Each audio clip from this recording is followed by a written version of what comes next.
제가 배드민턴 동호회에서 가장 따돌림 받는 여자가 됐다가 가장 존경받는 사람으로 바뀌었는지 이야기하려고 해요.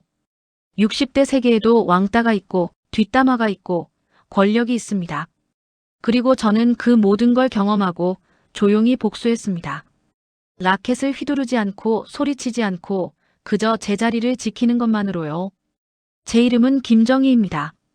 올해 60이에요. 서울 송파구 배드민턴 동호회에 다닙니다. 28년간 초등교사를 하다 정년 퇴직했어요. 퇴직 후 집에만 있으니 답답했죠.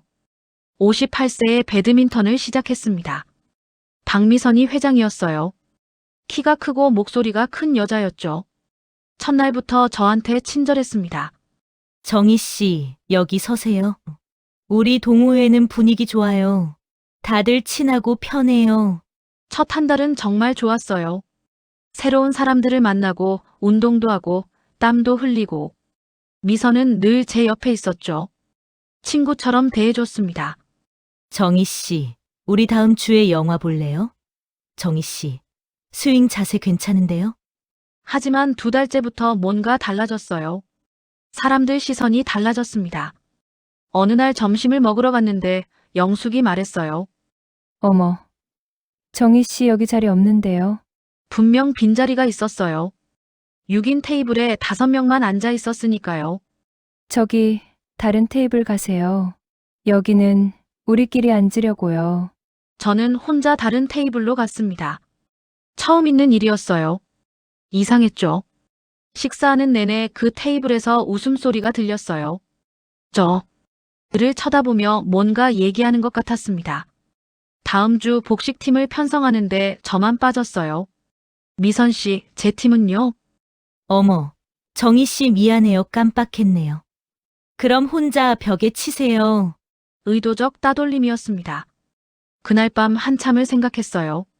제가 뭘 잘못했을까? 생각해봐도 떠오르지 않았죠.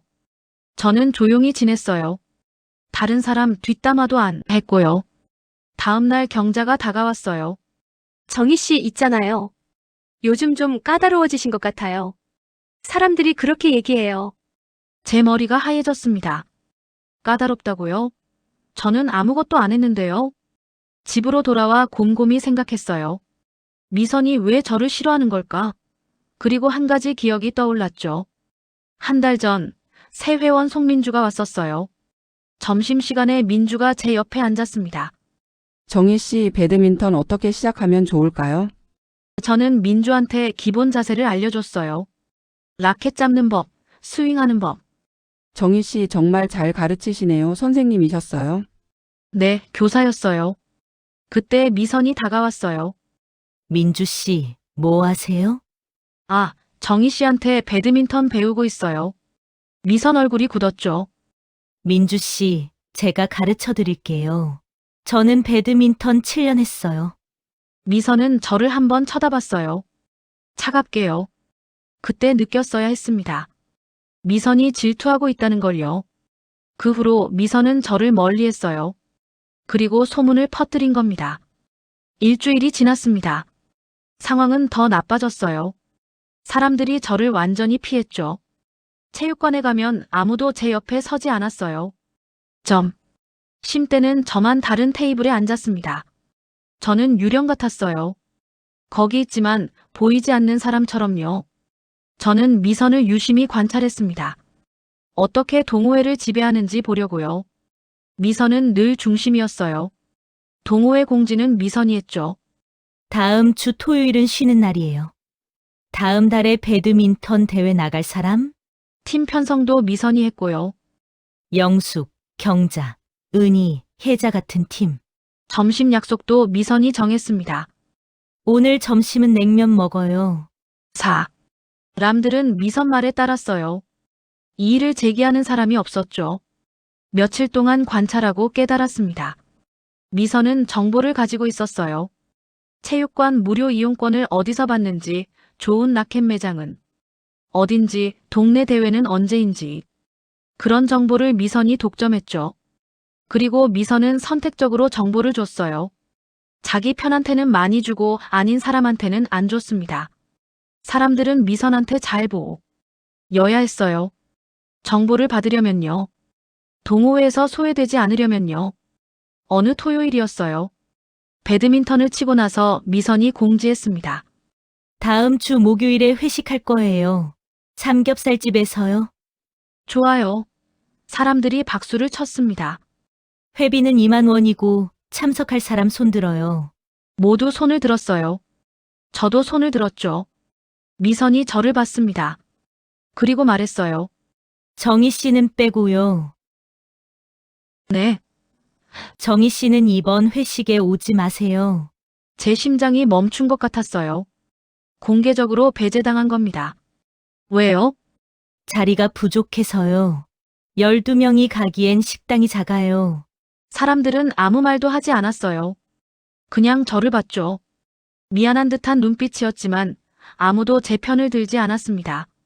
집으로 아오는 길, 저는 울었어요. 60년을 살면서 이렇게 모욕당한 적이 없었습니다. 집에 도착해서 생각했어요. 그만둘까? 하지만 동시에 생각했죠. 나가면 미선이 이기는 거야. 저는 결심했습니다. 계속 다니기로요. 회식 날, 저는 체육관에 갔어요. 평소처럼요. 사람들이 놀란 표정으로 저를 봤습니다. 정희 씨, 오늘 오셨네요. 네, 회식은 안 가시죠? 네, 안 가요. 저는 혼자 배드민턴을 쳤어요. 다른 사람들은 오후 5시에 회식 가려고 일찍 끝냈죠. 정희 씨, 먼저 갈게요. 사람들이 떠났어요. 체육관에 저 혼자 남았습니다. 저는 계속 쳤어요, 혼자서요. 셔틀콕을 치고 뛰고 또 치고. 외로웠습니다. 하지만 굴복하고 싶지 않았어요. 해가 질 무렵 집으로 돌아왔습니다. 일주일이 지났어요. 저는 계속 체육관에 갔습니다. 혼자 치고, 혼자 점심 먹고, 혼자 집에 갔어요. 사람들은 저를 투명인간 취급했죠. 하지만 저는 웃었어요. 인사했습니다. 당당하게 있었어요. 어느 날 배드민턴을 치는데 옆에서 누군가 말했습니다.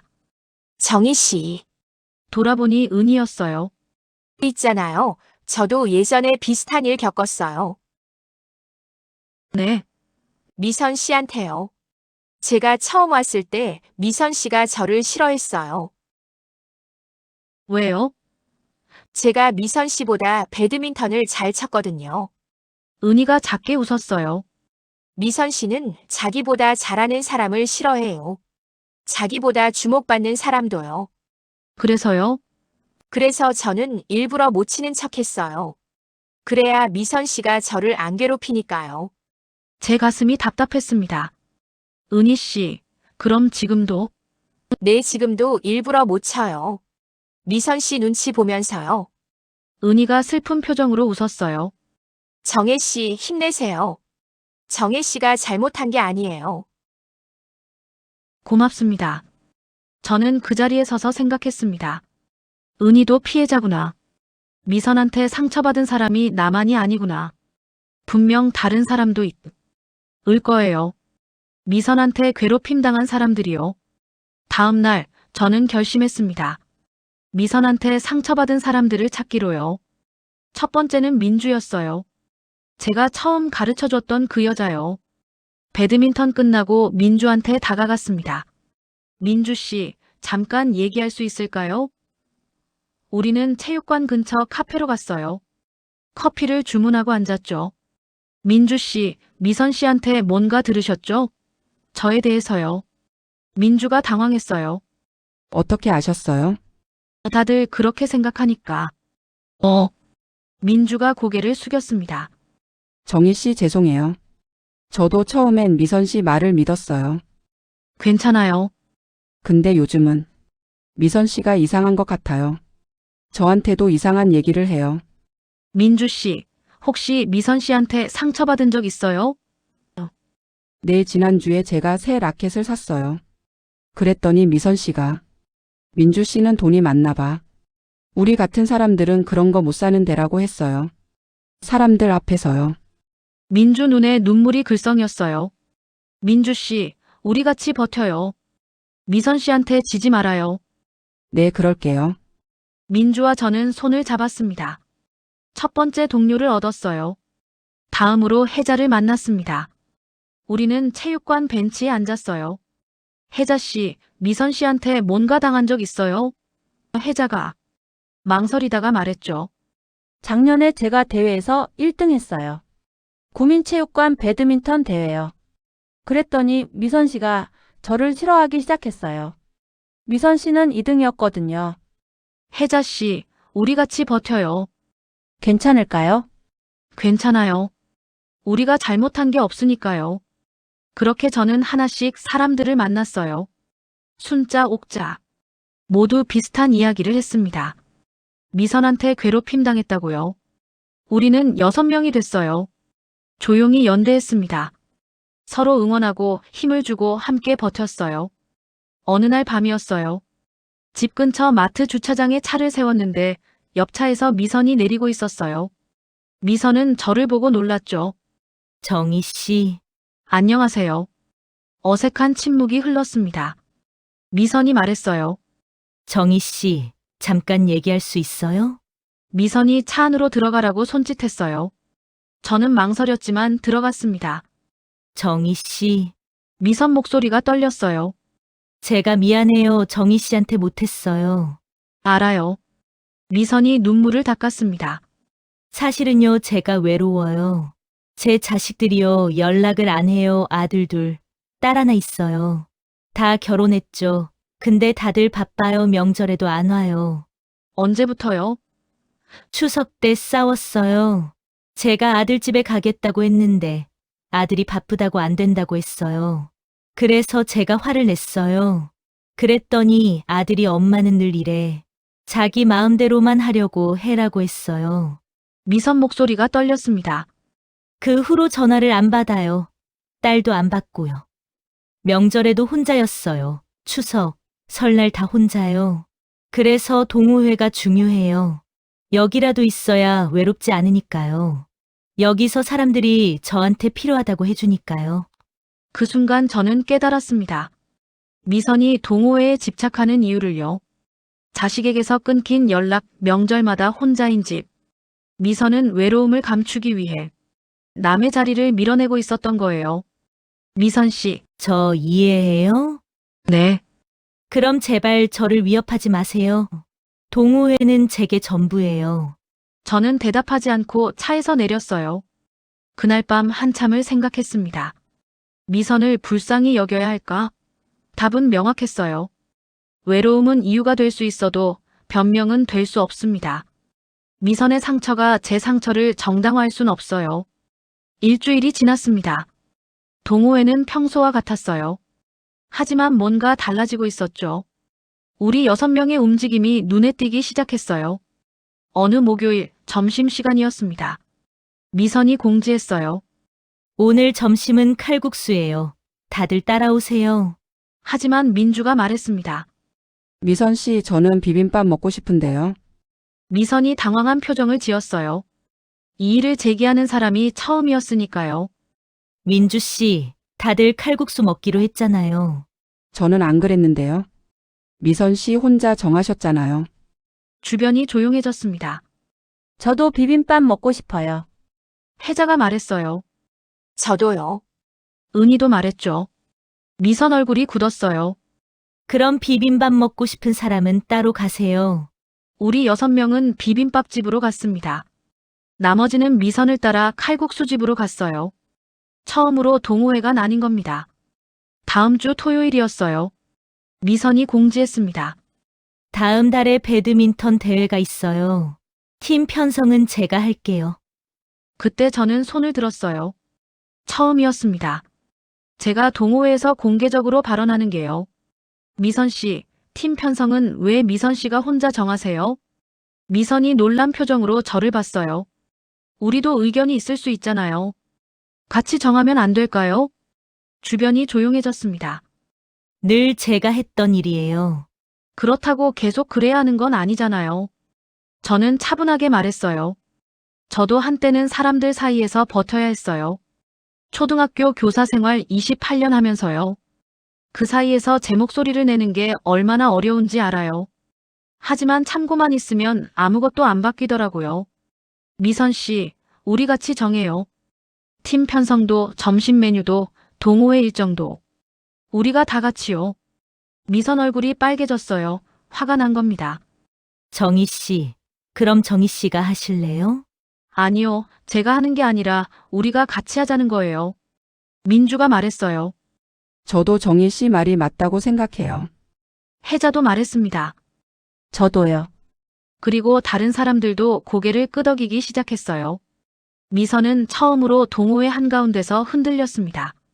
그 일이 있고 나서 분위기가 달라졌습니다. 사람들이 미선 말에 무조건 따르지 않기 시작했어요. 며칠 후 미선이 공지했습니다. 다음 주 목요일은 쉬는 날이에요. 그러자 영숙이 물었어요. 왜요? 누가 정했어요? 제가요. 우리한테 물어봐야 하는 거 아니에요? 미선이 당황했습니다. 영숙은 미선의 절친이었는데 지금 반대하고 있었어요. 영수가, 왜 그래? 미선아, 요즘 내가 너무 혼자 다 정하는 것 같아. 미선 얼굴이 굳었죠. 다음 날 미선이 팀 편성을 발표했어요. 1팀은 저, 경자, 영숙, 말순이고요. 그러자 경자가 말했습니다. 미선 씨, 저는 다른 팀 하고 싶은데요. 저는 정희 씨랑 같은 팀 하고 싶어요. 미선이 놀란 표정으로 경자를 봤어요. 경자는 미선의 오른팔이었는데 지금 떠나겠다는 겁니다. 경자야, 왜 갑자기? 미선아, 솔직히 말할게 나도 너한테 상처받았어. 작년에 내가 세라켓 샀을 때 너 뭐라고 했어? 경자는 돈이 많나 봐라고 했잖아, 사람들 앞에서. 미선 얼굴이 하얘졌어요. 그때 정말 창피했어. 근데 참았어. 내가 친구니까. 근데 이제는 못 참겠어. 그 주 토요일 점심시간이었어요. 미선이 말했습니다. 오늘은 삼계탕 먹어요. 하지만 이번에는 여러 사람이 물었어요. 왜 삼계탕이에요? 우리도 정하고 싶어요. 미선이 당황했습니다. 여러분, 제가 늘 정해왔잖아요. 그게 문제예요. 영숙이 말했어요. 미선아, 넌 우리 의견을 안 물어봐. 내가 다 정해. 미선아, 솔직히 말할게. 우리 다 알아. 내가 사람들 뒤에서 험담한다는 거. 정희 씨에 대해서도 그랬잖아. 까다롭다고. 근데 그건 사실이 아니잖아. 영숙이 저를 봤어요. 정희 씨는 조용한 사람이야. 아무도 안 괴롭혀. 근데 넌 정희 씨를 나쁜 사람으로 만들었어. 사람들이 고개를 끄덕였습니다. 미선은 아무 말도 하지 못했어요. 처음으로 모든 게 드러난 겁니다. 사람들이 동의했어요. 박수를 치는 사람도 있었죠. 미선은 그 자리에서 얼어붙었습니다. 그 일이 있고 2주가 지났습니다. 동호회는 완전히 달라졌어요. 이제 팀 편성은 우리가 같이 정합니다. 점심 메뉴도 투표로 정하고요. 미선은 더 이상 중심이 아니었어요. 어느 날 점심 약속을 잡았습니다. 우리는 비빔밥집으로 갔어요. 미선도 따라왔죠. 하지만 아무도 미선 옆에 앉지 않았어요. 미선은 테이블 끝에 혼자 앉았습니다. 기분이 복잡했어요. 통쾌하면서도 동시에 슬펐죠. 일주일 후 미선이 동호회에 나오지 않았어요. 다음 주에도 그 다음 주에도요. 한 달이 지나자 영숙이 말했습니다. 미선이 동호회 그만둔대. 저는 미선한테 전화를 걸었어요. 받지 않았죠. 문자를 보냈습니다. 미선 씨, 다시 나오세요. 우리 같이 배드민턴 쳐요. 하지만 답장은 없었어요. 3개월이 지났습니다. 동호회는 평화로웠어요. 미선 없이도 잘 돌아갔죠. 아니, 오히려 더 좋아졌어요. 사람들은 서로 존중했습니다. 평등했어요. 어느 날 마트에서 미선을 만났습니다. 우연히요. 미선 씨. 정희 씨, 미선은 여위어 보였어요. 다른 동호회는 어때요? 안 다녀요. 거짓말이었어요. 미선이 고개를 숙였어요. 정희 씨 미안해요. 제가 정희 씨한테 너무 심했어요. 저는 한참을 미선을 봤습니다. 그리고 말했어요. 미선 씨, 다시 나오세요. 동호회예요. 우리 같이 배드민턴 쳐요. 처음부터 다시 시작해요. 근데 이번엔 평등하게요. 누구 하나 지배하지 않고요. 미선이 눈물을 닦았어요. 네, 그럴게요. 다음 주 목요일 미선이 체육관에 나왔습니다. 사람들이 반겼어요. 미선아, 오랜만이다. 미선은 조용히 구석에 섰어요. 더 이상 중심에 서려고 하지 않았죠. 저는 미선한테 다가갔습니다. 미선 씨, 우리 팀 같이 할래요? 네, 좋아요. 우리는 같이 배드민턴을 쳤어요. 미선은 예전처럼 지시하지 않았습니다. 점심시간이었어요. 오늘 뭐 먹을까? 비빔밥이요. 저는 칼국수요. 그럼 투표할까? 우리는 투표했습니다. 미선도 한 표로 참여했어요. 비빔밥집에서 미선이 말했습니다. 정희 씨, 고마워요. 저를 다시 받아줘서요. 저는 웃었어요. 미선 씨, 저는 미선 씨를 쫓아낸 적 없어요. 미선 씨가 스스로 나간 거예요. 정희 씨는 어떻게 혼자서도 괜찮아요? 저도 외로워요. 근데 외로움을 남한테 풀지 않아요. 제가 감당해요. 미선 씨도 할 수 있어요. 미선이 고개를 끄덕였어요. 그날 이후 미선은 달라졌습니다. 더 이상 지배하려고 하지 않았어요. 6개월이 지났습니다. 저는 여전히 배드민턴 동호회에 다녀요. 하지만 이제는 다릅니다. 사람들과 어울리고 웃고 이야기하고 배드민턴을 칩니다. 어느 날 미선이 제게 말했어요. 정희 씨, 아들이 전화했어요. 제가 먼저 사과했어요. 아들이 용서해줬어요. 이번 주말에 온대. 미선이 환하게 웃었습니다. 정희 씨 덕분이에요. 정희 씨가 가르쳐 줬잖아요. 남 탓하지 말고 제가 바뀌어야 한다고요. 1년 후 우리는 배드민턴 대회에 나갔어요. 미선, 저, 민주, 혜자 4명이 한 팀이었죠. 2등을 했습니다. 다음엔 1등 하자. 미선이 웃으며 말했어요. 우리 모두 웃었습니다. 집으로 돌아오는 길, 저는 생각했어요. 제가 얻은 건 복수가 아니었습니다. 진짜 친구들이었죠. 미선도 적이 아니라 친구가 됐어요. 그리고 저는 배웠습니다. 복수는 상대를 망하게 하는 게 아니라 함께 성장하는 거라는 걸요. 이게 진짜 승리구나. 상대를 무너뜨리지 않고 함께 서는 것. 이게 진짜 복수구나. 상대 없이도 행복한 것 그리고 상대도 행복하게 만드는 것. 저는 행복했습니다. 60년을 살면서 가장 행복했습니다.